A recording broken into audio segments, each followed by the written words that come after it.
فطرت کے مطابق زندگی، انسان اور کتے کا موازنہ۔ دوستو، کائنات کا اصل حسن فطرت سے ہم آہنگی میں ہے، اور جو مخلوق اس کے قوانین پہ عمل کرتی ہے وہی حقیقی سکون حاصل کرتی ہے، اور وہی افضل مخلوق ہے۔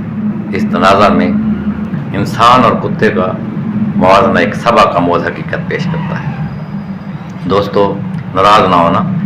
انسان خدا کے خوف اور اس کے دیکھنے کا دعویٰ کرتا ہے، آسمانی کتابوں کے تقدس کی قسمیں کھاتا ہے، مگر عمل کے وقت انہی احکامات کو پاؤں تلے رون دیتا ہے، جبکہ کتا بغیر کسی دعوے کے اپنے رب کے بنائے ہوئے فطرتی قوانین پہ عمل کرتا ہے۔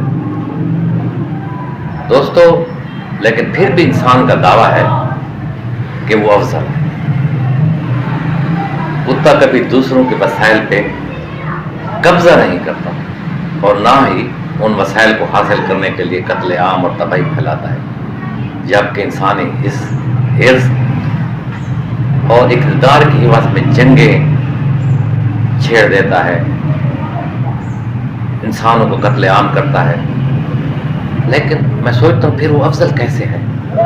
کتا جھوٹ، بددیانتی، حسد، غیبت، الزام تراشی جیسے تمام اخلاقی عیوب سے پاک کرتا ہے، جبکہ انسان عقل رکھنے کے باوجود وہ انہی برائیوں کے اندر بدرجہ اتم انوالو ہوتا ہے۔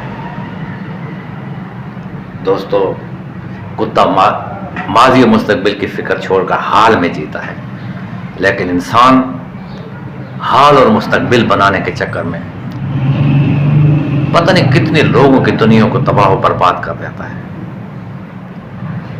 پھر انسان کیسے افضل ہے؟ دوستو، سوچیں ذرا کہ انسان کیسے افضل ہے۔ انسان کی حوث کبھی ختم نہیں ہوتی، جبکہ جانور ایسے نہیں کرتا، کتا ایسے نہیں کرتا۔ انسان اشرف المخلوقات اور عقل کے باعث افضل ضرور ہے، کیونکہ وہ اپنے آپ کو کہہ دیتا ہے کہ میں افضل ہوں، لیکن جب وہ سادگی، عدل اور قناعت چھوڑ کر ظلم، حرص اور بددیانتی اپنا لیتا ہے تو اخلاقی اعتبار سے حیوان سے بھی نیچے گر جاتا ہے۔